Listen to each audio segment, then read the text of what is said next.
अब वास्तविकता ये है कि हम परमात्मा को निराकार मानते रहे, लेकिन परमात्मा साकार है। अब आपको हम प्रमाण देंगे। अब आपको सदग्रंथों से रूबरू कराते हैं। सबसे पहले पवित्र वेदों को लेते हैं कि उसमें परमेश्वर के विषय में क्या जानकारी दी है। वो परमात्मा स्वयं ही आते हैं, अपने तत्व ज्ञान को आप ही बताते हैं। ऋग्वेद मंडल नंबर 9 सूक्त नंबर 96 और मंत्र नंबर 16, 17, 18, 19 और 20 में ये स्पष्ट होगा कि वो परमात्मा अपने मुख से अमृतवाणी उच्चारण करता है और वो कवि के नाम से भी प्रसिद्ध हो जाता है, लेकिन वो होता है भगवान ही। वो परमात्मा होता है, अपनी महिमा की अपनी वाणी आप ही सुनाता है, जिस कारण से उस परमेश्वर को, उस अमर पुरुष को कवि की उपाधि दे देते हैं। कविताओं के माध्यम से, लोकोक्ति यानी लोकोक्तियों के माध्यम से, दोहों के माध्यम से अपना ज्ञान प्रचार करने के कारण वो प्रसिद्ध कवि की उपमा भी प्राप्त करता, उपाधि प्राप्त करता है। लेकिन वो होता है परमात्मा, और वो परमात्मा कबीर देव है। वो कबीर वाणी द्वारा अपनी साधना बताता है। ये देखिएगा पवित्र ऋग्वेद हिंदी भाष्य मंडल 9 और 10 महर्षि दयानंद सरस्वती। ये कहाँ से प्रकाशित है? प्रकाशक सार्वदेशिक आर्य प्रतिनिधि सभा, महर्षि दयानंद भवन, रामलीला मैदान, नई दिल्ली। ऋग्वेद आर्य भाषा भाष्य महर्षि दयानंद सरस्वती कृत। मुद्रक हैं Prince offset printers, 1510, Pataudi house, Daryaganj, नई दिल्ली। अब इसमें हम आते हैं मंडल नंबर 9 के सूक्त नंबर 96 में, और मंत्र नंबर 16 से आपको परिचित कराते हैं। देखिएगा ऋग्वेद मंडल नंबर 9 सूक्त 96 मंत्र नंबर 16। इसमें वेद ज्ञान दाता ब्रह्म कह रहा है कि हे परमात्मा, सर्वोपरि रहस्य श्रेष्ठ नाम, ये संस्कृत है ब्रैकेट में जो यहाँ लिखा है, सब आयुध है, श्रोत्र भी पुयमान अभर्ष गुहम चारु नाम।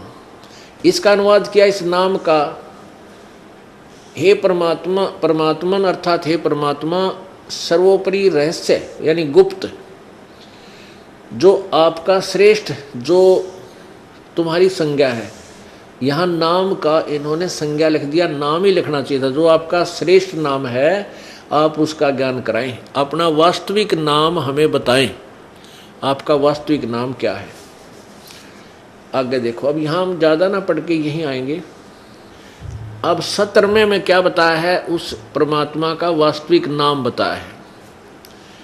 शिशु जगानम हर्यतम मर्जंती सुबंती वहीन मरुतो गणेन। ये है कबीर गिरभी, कबीर ऊपर रह लाग रहे हैं छोटे छोटे, आधे रहे ऊपर लगे। कबीर गिरभी कावेना कबीर संत सोम, ये कवि ही कह ले, उसको कबीर बोलो। कवि संत सोम पवित्र अत्यति रेभन। इन्होंने क्या अनुवाद किया है? इससे, इसके अनुवाद से आपका विश्वास होगा, फिर ये दास करके दिखाओगा। इसमें लिखा कि शिशुम जगानम, इन्होंने संस्कृत लिखने की चेष्टा की है। उस परमात्मा को, शिशुम का अर्थ लिखा है इन्होंने उस परमात्मा को जो सदा प्रगट है, जो अत्यंत कामनीय है, उसको उपासक लोग बुद्धि विषय करते हैं और उसकी स्तुति द्वारा उसके गुणों का वर्णन करते हैं और विद्वान लोग उस गतिशील परमात्मा का गुणों के गणों द्वारा वर्णन करते हैं। और कवि लोग, इन्होंने इसका अर्थ लिख दिया कवि। इनका ये कबीर गिरभी, इसके दो भाग कर दिए, कवि कवि लोग, गिरभी माने वाणी द्वारा। हम इसको लिख देते हैं कबीर वाणी द्वारा। ये कबीर है, हम इसको कबीर वाणी द्वारा।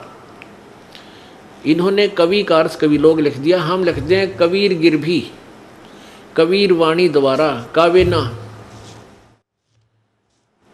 काव्यन्य कविताओं से उसकी स्तुति करते हैं। सोम स्वरूप पवित्र वह परमात्मा कारणवस्था में अति सूक्ष्म प्रकृति को गर्जता हुआ अतिक्रमण करता है। आगे देखो, 17वें में स्पष्ट किया उसका नाम क्या है। वह सोम रूप परमात्मा, पालन की इच्छा करता हुआ जो महान परमात्मा। तृतीयम धामम, ये संस्कृत है। तृतीयम धामम, देवयान और पितृयान इन दोनों से पृथक तीसरा जो मुक्ति धाम है, तृतीयम धाम यानी तीसरे मुक्ति धाम में है। मैं विराजम, उसमें विराजमान है। ये ज्ञान योगी इसने अनुवाद करता ना अपनी तरफ से घुसोड़ दिया, क्योंकि इसे हमने ये सिद्ध करना है कि वो परमात्मा किसी एक स्थान पर विराजमान है, तृतीयम धाम में, तीसरे धाम में रहता है। या नीचे आओ, अब 20 में क्या लिखा है। वह परमात्मा जिस प्रकार एक संघ को उसका सेनापति प्राप्त होता है, उसी प्रकार ब्रह्मांड रूपी कोश को प्राप्त होता है, होकर उच्च स्वर से गरजता हुआ इस ब्रह्मांड रूपी विस्तृत प्रकृति खंड में भली भांति प्रविष्ट होता है। यानी वो परमात्मा कहीं से चलकर आता है, फिर इस ब्रह्मांड में प्रविष्ट होता है। और जैसे कि एक मरिय माने मनुष्य सोबर शरीर को धारण करता हुआ अत्यंत गतिशील पदार्थों के समान प्राप्ति के लिए गतिशील होता हुआ धनों के लिए कटिबद्ध होता है। अब इन्होंने ज्ञान तो कहेगा था ही नहीं, खाओ थे दड़ी, पीवा था दड़ी पक्का दूध और दंड पे लिया करता है दान, कहेगा बेरा नहीं था। इसने केवल संस्कृत भाषा जाने था। वैसे तो ये 9वां मंडल का अनुवाद इस महर्षि दानंद का कराया हुआ नहीं है, लेकिन इसके नाम से ये वेद व्याख्या करते तो इनके अनुयायियों ने यह भी तगड़म्बा, यह भी इसके साथ फीत लगा दी 9वें और 10वें मंडल का कि दानंद जी ने अनुवाद किया। वास्तव में इसने अनुवाद नहीं किया इसका। ये देखिएगा, एक प्रमाण दिखाते हैं आपको। ऋग्वेद भाष्यम, भाषाकार हैं महर्षि दानंद सरस्वती, मंडल 1 से 6। महर्षि दानंद ने केवल ऋग्वेद का 1 से 6 मंडल का अनुवाद किया है।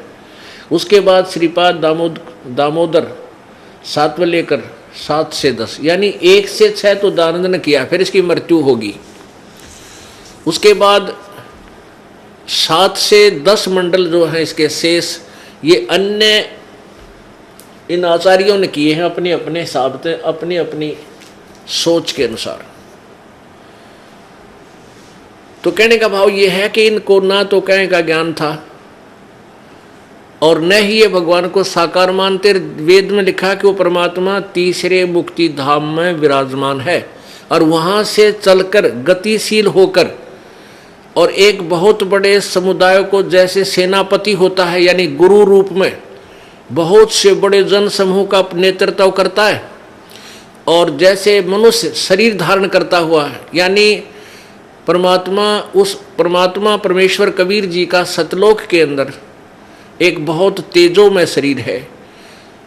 उसके एक रोमकूप में करोड़ सूर्य करोड़ चंद्रमा दोनों की बिली जुड़ी रोशनी भी फीकी रहे परमात्मा के एक रोमकूप के प्रकाश के सामने।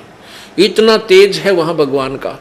उस तेज पुंज के शरीर को अन्य वस्त्र धारण करके अन्य ओवरकोट पहन कर हल्का सुभर यानी हल्के तेज पुंज का शरीर रूप धारण करके वो परमात्मा यहाँ प्रकट होता है और वो अपनी प्यारी आत्माओं को मिलता है।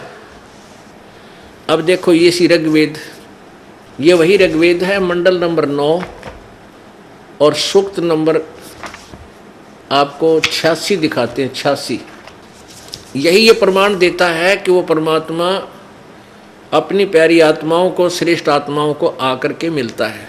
ये देखो ऋग्वेद मंडल नंबर 9 सूक्त नंबर 86 इसके 26 मंत्र में क्या कहा है?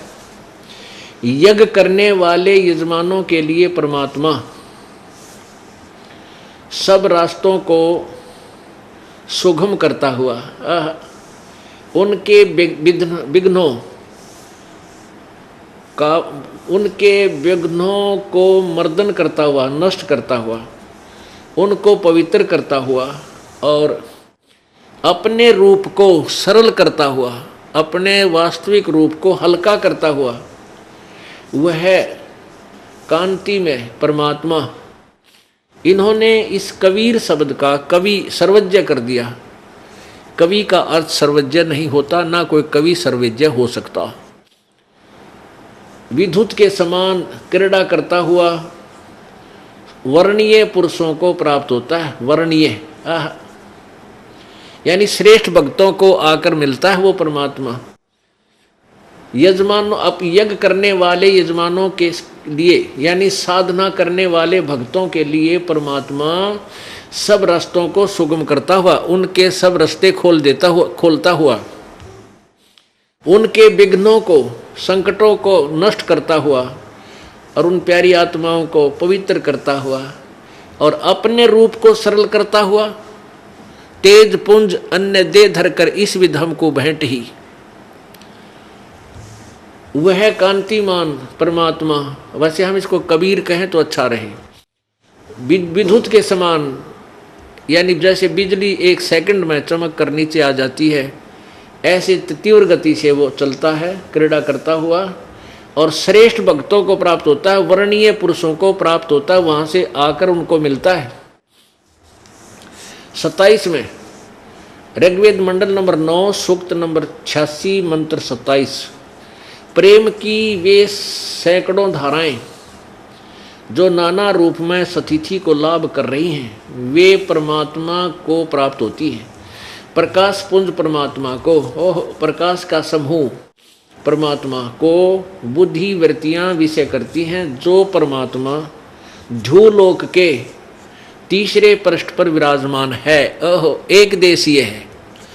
ध्रुवलोक माने उस सतलोक के, इस ब्रह्मांड के, ध्रुवलोक माने ब्रह्मांड के, जैसे 3 लोक हैं, ब्रह्मलोक, ब्रह्म का लोक, 21 ब्रह्मांड, परब्रह्म के लोक, 7 संख्य ब्रह्मांड, उनसे तीसरे पृष्ठ पर विराजमान। इससे हम ये लेना चाहते हैं कि परमात्मा साकार है और एक स्थान पर रहता है, वह प्रकाश रूप है, यानी बहुत तेजों में शरीर युक्त है।